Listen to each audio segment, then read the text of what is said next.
guys! Welcome to my YouTube channel. So for today guys, pupunta tayo sa city. Kasama ko si Habi.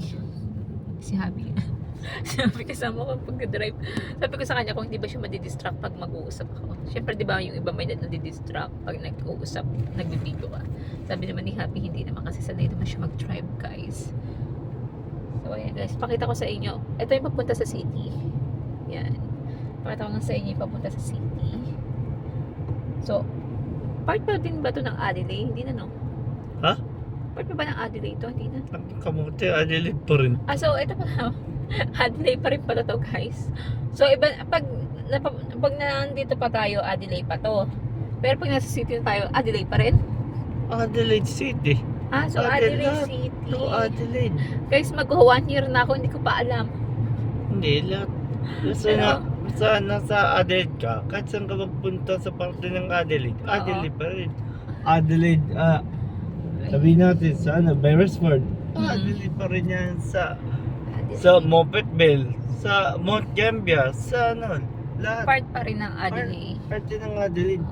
Tak ng kamote kung ito papuntang Victoria. Akala ko kasi magkaiba. 10 oras tayo. Di ba? Akala ko kasi magkaiba. Hindi. Parang katulad sa atin ba? Sa natin yung Luzon. Diba yung Luzon? Pakto guys. Oo. Kung ano yung parte ng Luzon, sabihin natin Manila, Bulacan, parte yun ng Luzon. Parang ganito. Sa atin, di ba? Oo. Adelaide, parte tayo ng South Australia. So, ganyan. Gets na. Gets ko. So, Okay. mag-1 year na ako guys. Ngayon ko lang nalaman na ang city pala is part pa rin ng Adelaide. So, ayun guys. At tingnan guys, mura. Sale ng mga sasakyan, Ba't pa ako bibili ng isang kotse? Gusto ko kulay red. Karol ka muna mag-motor. Kapag nakapag-drive tayo. Sa ngayon kasi may baby pa tayo at buntis, may jaundice ako. At hindi tayo pwede mag-drive kasi nga na-jaundice ako. Ba? Wala ka pangalit sa Excelo. No. Mayabang ito kasama ko. Pag ako natuto din mo. Diba?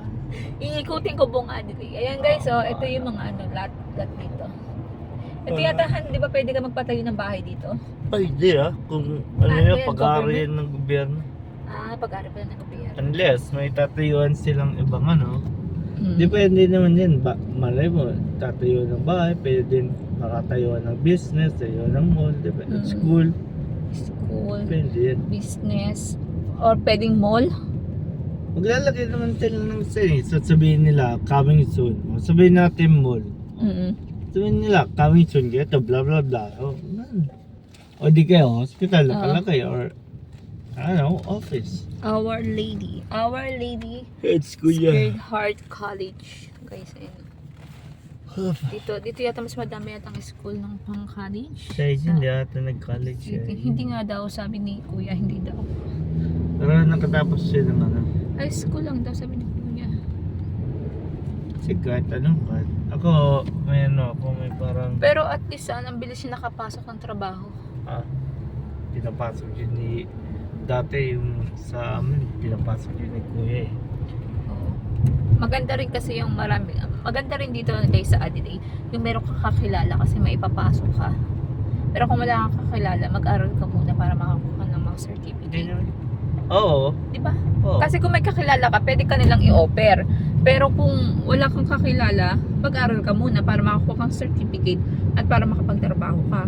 Pwede naman yung kahit mag-apprentice ka lang apprentice pwede yan. Apprentice na ano yun? Apprentice, kumari kung gusto mo sabihin natin gusto mo magtrabaho ng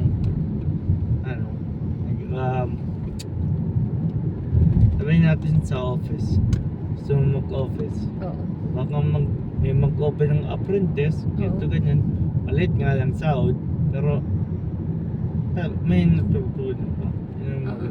Yun lang ang hindi maganda sa apprentice. Okay na rin yun kasi at least may trabaho ka. Yung tuwa kung full time. Kaysa naman yung wala kang trabaho, di ba? Pero konti nga lang sahod. Ang ganda ng Adelaide guys. Tingin ko pag mababa sahod, mas konti lang ang ibabawas sa'yo ng tax. ng tax. Yep. Pero pag malaki yung sahod mo, malaki din ang tax. Ganun. Mm.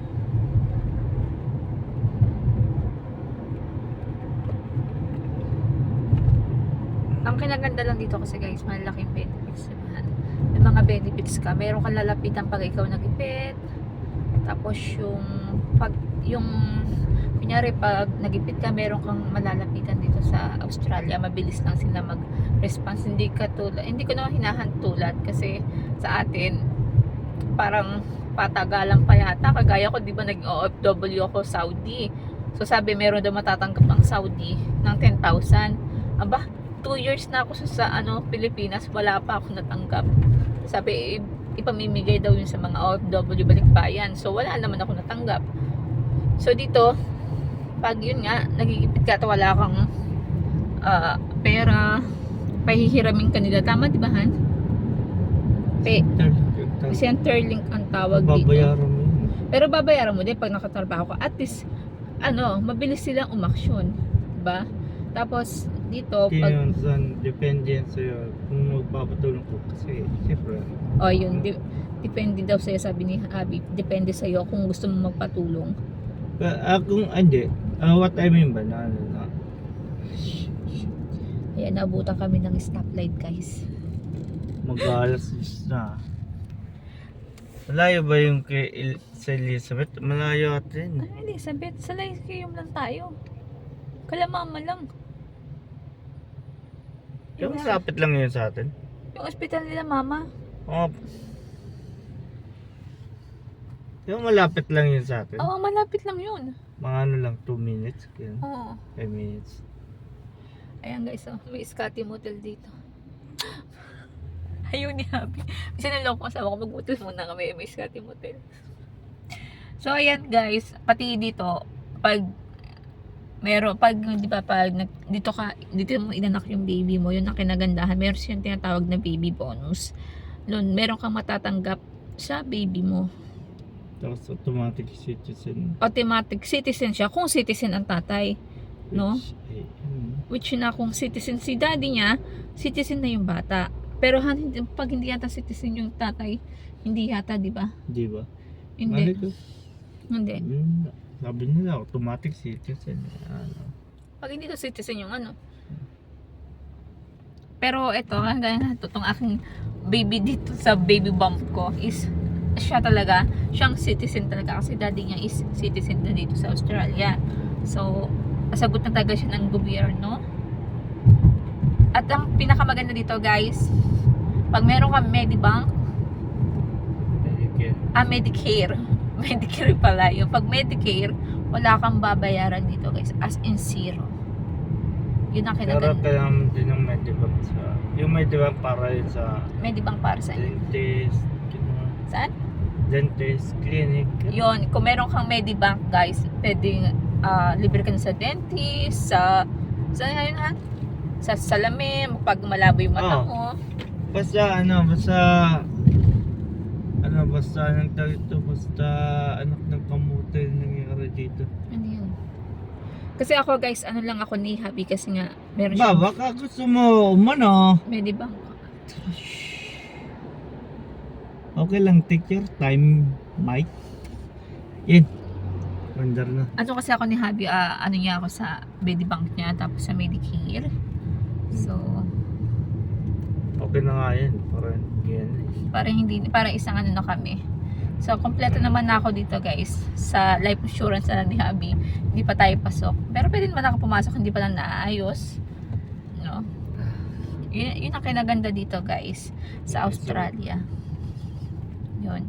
Kasi may nangyari sa akin. Kasi pera ba kayo sa Pilipinas? Which is tama naman. Just in case. Yan guys. Kaya nga pag ako nagtatrabaho dito, magpapa-life insurance din ako. Pwede naman ako magpa-life insurance, di ba pa nakapag-work pero wag mo ilagay yung pangalan ko. Lagay mo yung pangalan ng anak natin. Oh, yun nga, sa anak natin. Sa Sa baby anak namin. Ayan guys, papunta na kami city. Pupunta na kami city guys. 9:45 na. Mabis may isang ikot lang natin. No? Siguro 10:30, nandun na tayo 10:45. Mabilis lang naman. Ang bilis nga ng oras ngayon, Han. Parang kanina, Yung di ba? McEwen Hospital ba? Oo. Nasa iyo nag-message, di ba? Yan nga. Pero gano'n kalayo yung Lime McEwen. Saan? Siguro mabilis lang naman. Dati baka may camera, di ba? Papunta At ng kabuti nakalagay 4 na oras. Pero nga, Lime McEwen? Loko to ah. Kalahating oras. Ay, biling ko punta na tayo. Bakit? Kalahating oras eh. Kalahating oras? Kapanar pa punta dun. Oh, hindi pa. Isang ikot lang naman ah. Ayan guys, ito. Nasa city na kami guys. Ito ang ganda ng city. Yan. Papunta kami city. So nakikita niyo na ito sa vlog ko. Pero Balik na lang tayo ng hindi kami bumababa guys. Hindi ako bumaba kasi nga hindi ako pwede maglakad guys.